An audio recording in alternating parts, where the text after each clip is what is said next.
Hello and welcome to the fourth episode of SkillShine25 podcast. My name is Varun Samatham, a local high schooler, and I'm joined by my friend Veer.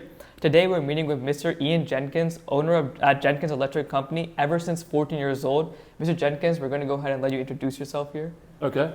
I'm Iain Jenkins. I'm the third generation of Jenkins involved in this business and the fifth generation of ownership overall. I am a neighbor of Veer's. I have a son who's also at Myers Park right now. And I think this podcast is a fantastic idea to expose people to real world opportunities before you decide what your path in life is going to be. Right. So now that we know a little bit about yourself, do you mind telling us exactly what being a president at Jenkins Electric really means? Yeah. This is a family business. Right. And it's a long-standing business. Like there's a concept called evergreen companies where the notion is you're not looking for short-term gains. You're not looking to buy and sell the company and make money. You're looking to keep making a sustainable company. Right. In the case of Jenkins, the company itself is 118 years old, but within that 118 years, you've had 40 plus year careers. Right. You know, we've got 5 employees right now that are in their mid 70s and have been here around 50 years. And our kind of age range at this point is 18 to 87. Wow. My father's still involved at 87. So being the president at Jenkins Electric, yes, there's the kind of business requirements, the operations management, the financial management. But more than ever anything, it's keeping an eye on the sustainability of the company and making sure that the focus stays on providing those types of opportunities for employees. Wow. Okay. Yeah, especially now that we knew that you came in at 14 years old, you've definitely had a passion ever since you've started. And I know a lot of people today, they, especially with these companies where their parents kind of force them into one area, they don't necessarily have that passion and drive to do that. Right. So how have childhood situations and key mentors led you to these pathways? I think the biggest kind of element in that is relationships that I've had with people. So I'm 49 now. So technically that puts me here 35 years. And there's employees that were here when I was 14. Right. So, you know, aside from, you know, my father and, you know, the fact that this business enabled him to be at every baseball game, every basketball game, every soccer game I had, and, you know, made me understand what it means to own your own business and be able to make your own decisions. I think the differentiator was those relationships that I've managed to maintain from day one. And, you know, I went to college, I went to business school, and had a lot of classmates in business school who were going off to be investment bankers, going off to be, you know, traveling consultants, promises of a ton of money really quickly. But I can never compare any of that to, you know, what does it mean to be able to provide somebody an opportunity for 35 years and a stable opportunity. The world's always chaotic. If we can provide a steady, you know, rewarding, fulfilling career in a community, it's hard to compare other kind of careers to that. Right. I can really see like this company here is really like valuable for the community of Charlotte. And I feel like a lot of like other professions don't offer that same fulfillment that this company here does. But I know you mentioned about graduating from Emory University, which is a very prestigious place. And how's the knowledge that you gained from getting your MBA there? Like, how have you applied it to working here and being the president of this company? I have. You know, I will say that an MBA is a relatively short term degree, right? You're 2 years. Right. You get a good kind of survey of a lot of the different business kind of management ideas or responsibilities that you're going to have, but it's not until you go into a business that you really learn what a business is. So I think more than anything, the Emory thing it gave me personal confidence. Right. You know, it's a relatively highly ranked business school. Yeah, exactly. I was interacted obviously with classmates that did go on to do some of these high profile jobs, and realized that my path was different, but I was just as capable as they are of doing those things. And I think it's given me a lot of confidence in coming back and running a business. But you don't learn how to run a business. In business school, you learn a language around management, and then you take that back and learn kind of day to day how businesses actually work. It's not necessarily defining. It doesn't define your pathway or what you're going to do in life. There's so many different ways to get to that same point. Yeah. Well, hands-on experience versus education to me is, it really can't be an either or. You know, making a decision on what you're going to do as a career, as a 18-year-old coming out of high school and that's why I think what you guys are doing is so important with this podcast, because it's almost an impossible ask. Right. You know, because you don't know what a job is. Exactly. Until you've gone to work every day. And, you know, jobs, like I said, when this being a community and a kind of family business in its truest sense, there's tactical things that you do in your role here, but there's so many different dynamics to it. Right. Yeah, to finding where you fit.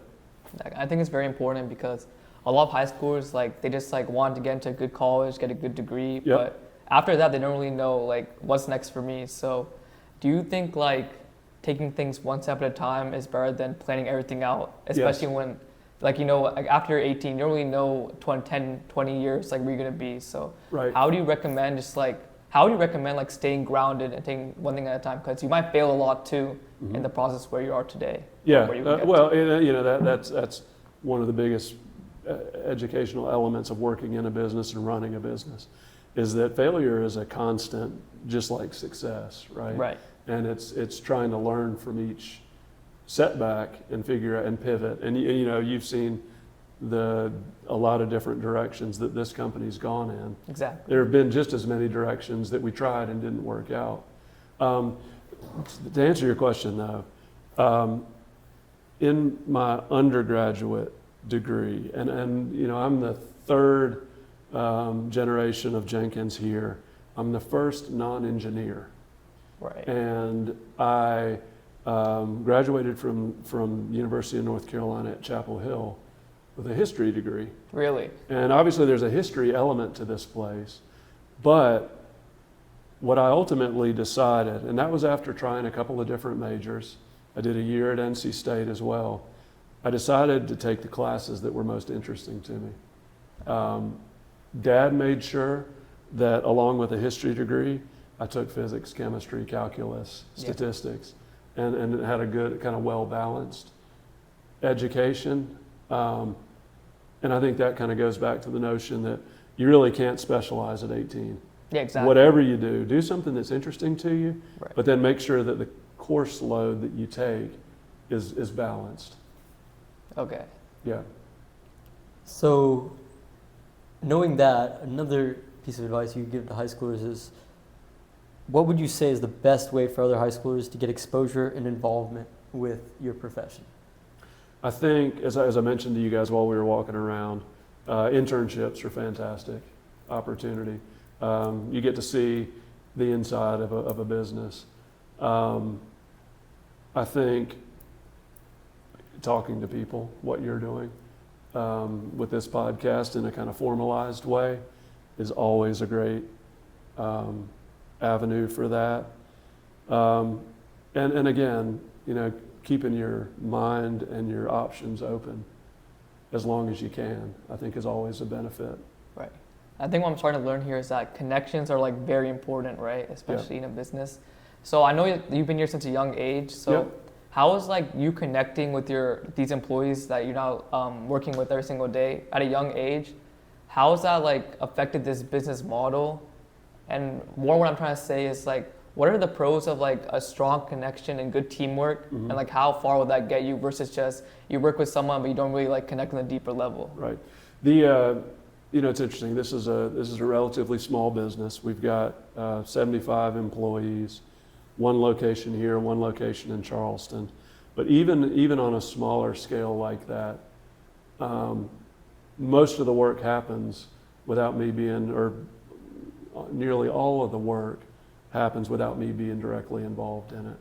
Okay. And my feeling though is that the commitment that folks have to the company, the decisions that they make about how they're going to carry themselves while they're here, how much effort they're going to put into quality, those things are created, that instinct is created in the personal connection that we have when Dad and I walk around every morning and say good morning to everybody. Yeah, exactly.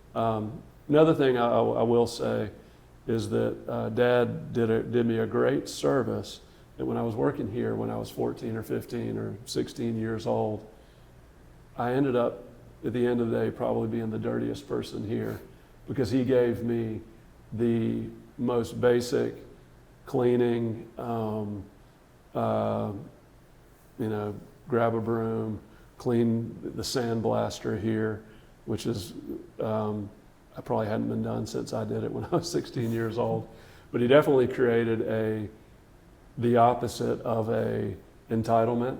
Right. And you talked earlier about younger generations of companies.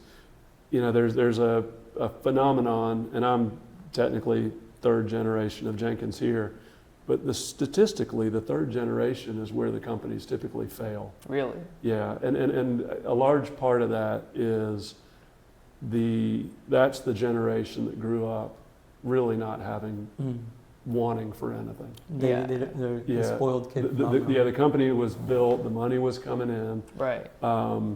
And so Dad did a very good job of instilling not just a work ethic in me, but I think a respect from the employees here that this isn't a silver spoon kind of situation who's just going to assume they're better than us.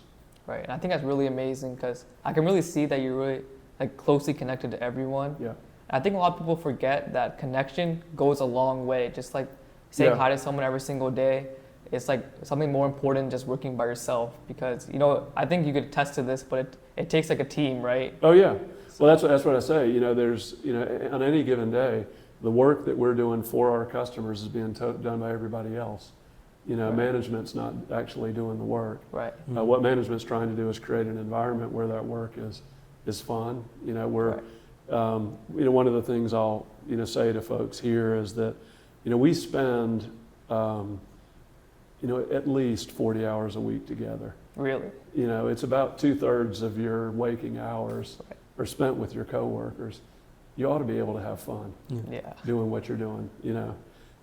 It's a lot. It's a big commitment, and that makes a big difference for people. Knowing that, if you could go back, what is something that you would tell your past self for guidance?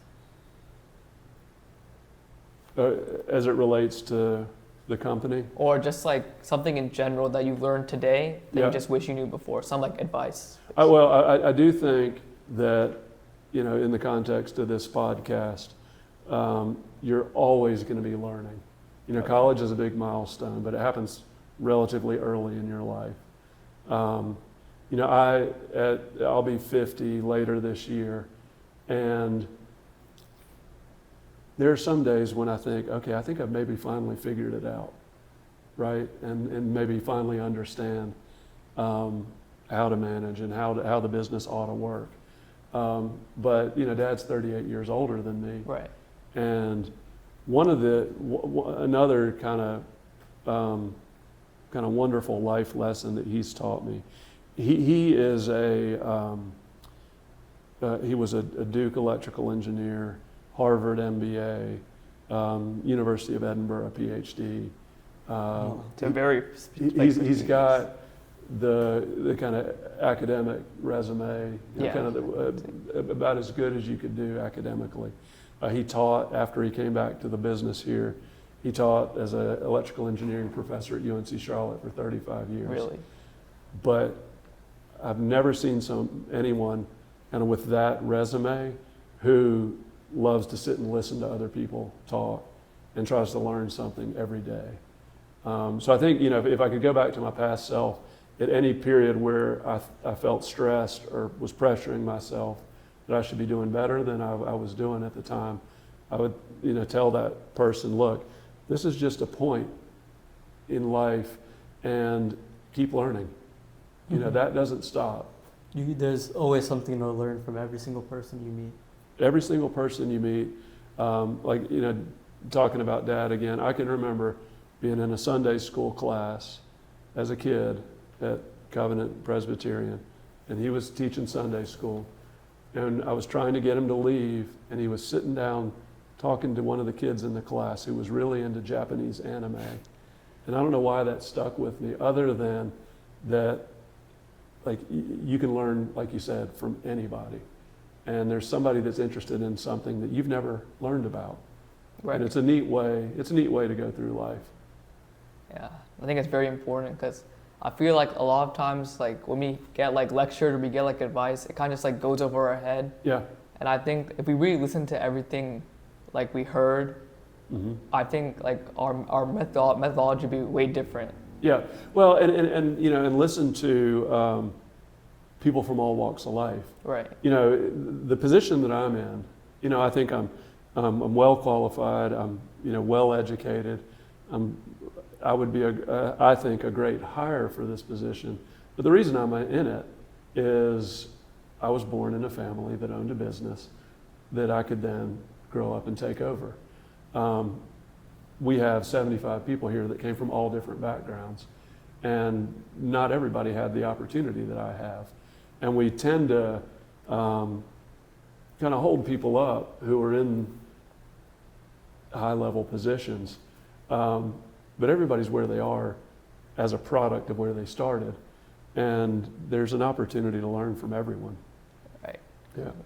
So kind of shifting gears here, I know you talked a lot about your involvement with this company, but how do you balance like your work life and your home life, especially because you're so involved with this company? Yeah. Do you recommend kind of like meshing things together or keeping everything like very like segregated and apart? Well, keeping everything segregated and apart is the recommendation. Now, when you're this attached to a company and the people, it's hard for it not to be in the back of your mind during the weekend or in the evening.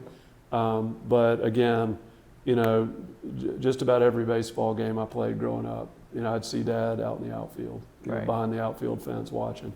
And that was a good reminder of take an opportunity as a small business owner to recognize that you're in charge of the balance. And when the family needs you, go. When your kids need you, you can be there. Definitely, we try to set a similar expectation with people here, where the management team that I've got, as soon as we leave at 5 o'clock in the evening or during the week or leave Friday afternoon, I'm very hesitant to reach out and text or call or anything work-related, to try to make sure that we're respecting that these are two completely separate things. Yeah. So now that we know a little bit more about you, I think it's time we get into the company and the job. So can you elaborate on the different roles that your company fills? Yes. So this is a engineer-led company, meaning the equipment that we repair, the equipment that we design and build, the parts that we manufacture, all start with either a design that we do ourselves if it's a Jenkins product, or a design from the original manufacturer. And in each case, particularly on the repair side, the first thing you're doing is making sure you understand the design so we can recondition it or remanufacture it to meet the original design standard. So it starts with engineers, and behind that, or in our case really, alongside that, is a team of technicians that are translating that design through skilled trades. So machinists, mechanics, winders, whether it's a motor and generator winder or a transformer winder, doing the hands-on piece of remanufacturing or manufacturing that. On the systems side, it's control systems. So in addition to engineers, you've got programmers. Most of the systems that we build, most of the Jenkins products, include a PLC program, which is the kind of deterministic industrial control software, and then a user interface. A lot of the systems that we build are remotely accessible, so we can support them from here. So there's a full kind of stack of kind of operating software plus IT software involved in those.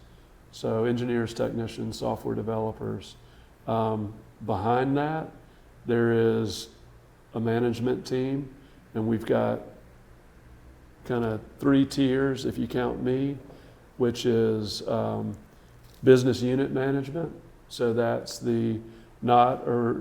are we just doing everything that we're doing technically accurately? Are we making a good margin on it? Below that is operating managers. Operations managers are making sure that work's being delegated evenly across the technician teams. We've got the right materials, we've got the right equipment, we've got the right tools that we need. And then kind of at my level, it's a kind of back office, finance, accounting, making sure that, again, not only are we getting the work done, but we're getting an invoice out. Not only are we acquiring the parts and tooling that we need, we're paying the bills. Right. And I know you said how like this business has really expanded from when it first started. So how is like adding so many fields over time, like how have you adopted the do-it-yourself mentality instead of like waiting or depending on another company to do it? And why would you recommend just doing it yourself instead of just like waiting for someone else? I think the short answer to that is that we take a lot of pride in this business from the front door to the back door on being able to do just about anything ourselves. Right. And from a recruiting perspective, when you're bringing prospective employees in, this is not a kind of line work where you're doing taking whatever set of inputs you have and creating the same product over and over and over again. There's a lot of variety here, and that means that people coming in can start in one part of the business, and even if they're going to stay at a technician level, for instance, you can't just move vertically, but you can also move laterally and add additional skills. Looking at the wall behind us, how has this company evolved, and how has each generation added on to that, built up from it? I think the best lesson that we've learned over the years that's kind of enabled that evolution is one, we're capable of figuring things out. Two, and this again is part of the going back to the kind of evergreen notion and the sustainable company. You've got to continually be looking to evolve if you want to stay relevant. It's fascinating. We're still doing some of the same things we did in 1907. Really? We're still doing electric motor repair. The materials have changed to a certain extent, but largely the process is the same. So we are still doing some of the things we did 120 years ago. But we're also doing things where we took advantage of an opportunity that presented itself, and a customer needed something in addition to what we were doing. So we knew the demand existed. We knew we had the technical capability to figure it out. And I would say that the evolution has much more been a lesson in life presents opportunities that you can take advantage of, rather than we have to have a 50-year plan and we have to create all the opportunities that we're going to run into along that path. Kind of similar to the notion of you continue to learn throughout your life. You react to the opportunities that present themselves. Right. I like you said, like, life really offers a lot of opportunities, but also its challenges. So I know you were president in 2005. So you obviously were here during COVID-19. Yep. And how would like such a global pandemic affect a small business like Jenkins Electrical Company? We're lucky in a couple of respects as it relates to COVID. One, since we do a lot of infrastructure related work where we're doing work for the power company, we're doing backup power for the hospitals, elevator motors for elevators going up and down uptown. We never had to shut down. So we were able to provide employees with a normalcy that a lot of other people didn't get to enjoy during the pandemic. We were open every day. The customer service folks and some of the accounting folks who were able to remote in and work were able to work from home. But honestly, I think the luckier group was the group that was able to maintain a sense of normalcy. Now, from a kind of human perspective, it was a very challenging time. Yeah. We have a diverse group of employees. They're diverse in every way, including politically. And there was differences in masking, there were differences in vaccines. And from a management perspective, that was probably the biggest challenge. Right. It definitely can become difficult, especially when you have like a huge age range, so a lot of political perspectives as well. Mm-hmm. So. Yeah, and that continues in the age that we're in right now. Yeah. I think what you learn, and again, one of the benefits we have is the long view. So politics changes over time.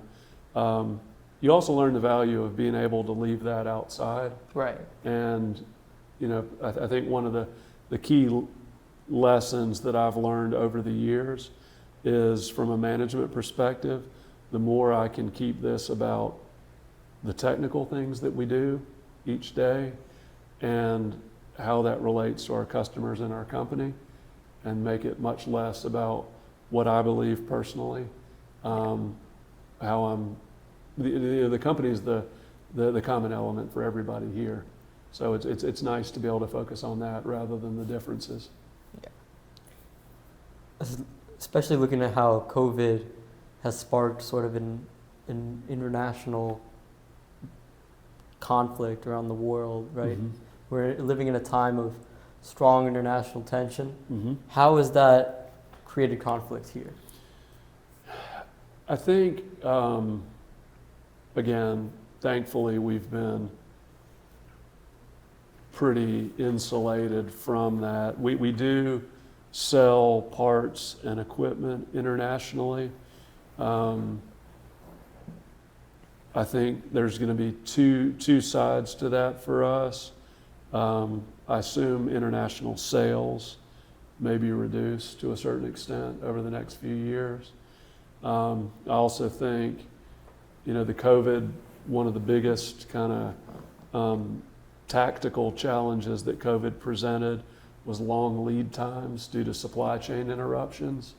For the components that we buy for the systems we build, that created delays in us shipment-wise. For a lot of the repair work we did, we ended up repairing things that that customers under other circumstances would have probably ordered new but couldn't get. So if you can't buy a new product due to the price, due to the lead time, due to supply chain issues, you're more likely to repair the one that you've got. So the business is well suited to be able to benefit from that. From a cultural perspective, we've got, and I haven't done a count lately, but I think the last time I looked at it, 9 different nationalities represented here. And again, I think we've done a pretty good job of leaving those differences at the door and making everybody a part of Jenkins. It's amazing. It's a challenging time though, for sure. Mm-hmm.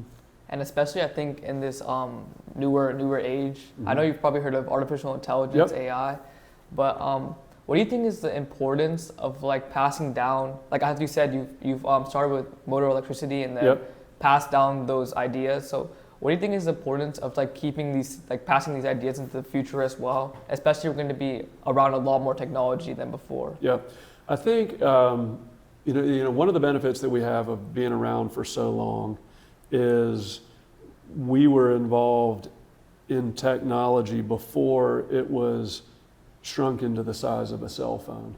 Right. So I think particularly guys like Dad who've been engineers for, in his case, he went to Duke, 70 years ago. We're able to see things when everything was a little easier to understand. From a kind of artificial intelligence perspective, it's inevitably going to impact our customers probably before it impacts us, because most of what we do here requires hands-on. Yeah, exactly. And I think what we're going to have to be good at doing going forward is evolving how we support customers who are more disconnected from the actual kind of industrial process and more software focused. Yeah. And that's something that there's a generation of maintenance managers, plant engineers. We're much less hands-on now that we're dealing with. And so I think from our perspective, it's going to be more of a kind of understanding how the technical culture in general is shifting and making sure that we can communicate with those people and still do largely the same work that we've been doing for a long time. Oh yeah, so, I know the NBA playoffs have been going on right now, so I don't know if you what are your thoughts on yesterday's game with the blowout happening? I don't know if did you catch it or? No, which one are you talking about? The Denver game. No. Versus the Clippers. I haven't been following it a whole lot other than after the games, kind of catching it. What was the score? I don't know. It was like a 40-point blowout or something. It was crazy. It's now. I mean, obviously we're in Charlotte, and the season tends to end at the end of the season, not before playoffs start, unfortunately. But no, pro sports to me is fascinating right now. Yeah. The NIL impact on it it's another evolution in the world right now that's taking some understanding. But I grew up a Hornets fan. Obviously, the Panthers came when I was at Myers Park. So it's a neat place to be. And the company's got season tickets for the Panthers. Really? And they exclusively go to employees. One of the reasons is that, sporting events, concerts have gotten out of range financially for a lot of folks. Yeah. And not just the tickets, but the concessions and everything. So it's a neat thing for us to be able to do for employees. Obviously, Colin, my son, and my daughter Anna play soccer. So we're big Charlotte FC fans as well. Actually, your point on NIL, I think, brings up a good comparison to college students today because of NIL, we're seeing the shift of not those Cinderella stories. We're seeing a shift away from that. Right. Because now these teams are just using their wealth and status to buy these players. And you don't get to see those small levels of talent, those hidden levels of talent that come into play. And I think that can honestly be related to jobs and professions because although these small talents are being hidden and masked, they're still out there in the world and they're still ready to make their name, even though if they're going to a smaller school, not as well known, they're still getting their education, they're still gaining those skills, and as long as they take that with them further and they have that passion in mind, they can go to infinity and beyond. Yeah, no, it's fascinating. It is, I grew up here in North Carolina, pre-Panthers, pre-Hornets to a certain extent, everything was college basketball. Right. And the same players played for 4 years. I think Jordan left Chapel Hill as a junior, so he was one of the early departures. But to me, there is a parallel right now in the industrial services business, which we are essentially in here, industrial services and manufacturing. There's a lot of private equity investment. Now, private equity businesses or private equity investors only make money when they turn around and sell the companies that they invest in. So it creates a pretty short-term focus. And the NIL to me has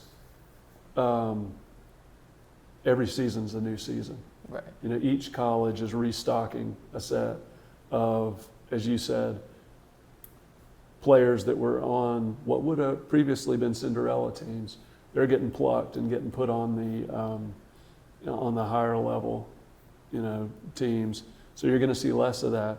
But to me, there's a parallel there to, in my mind, a little bit of an unfortunate focus on very short-term success, whether it's 1 year for a college basketball team, or 4 years and then a flip for a private equity company. It's completely different from the notion of, we think of everything in decades here, and you're able to let things develop over time. And that's something I think too that I'd caution, folks your age of is, that things like NIL are short-term successes. And life's really not a short-term thing. Right. Right. And, families are long-term, communities are long-term.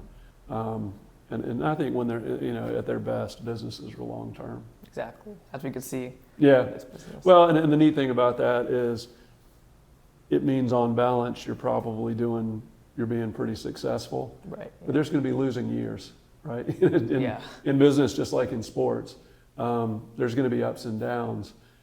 And as long as you can keep that long perspective, that 1 year is not going to change your mentality significantly. Exactly. It's not going to change your self-esteem. All right, sounds good. And with that, I think we'll end it there. Excellent. Thank you for your time. Absolutely. Nice talking to you guys. Thank you.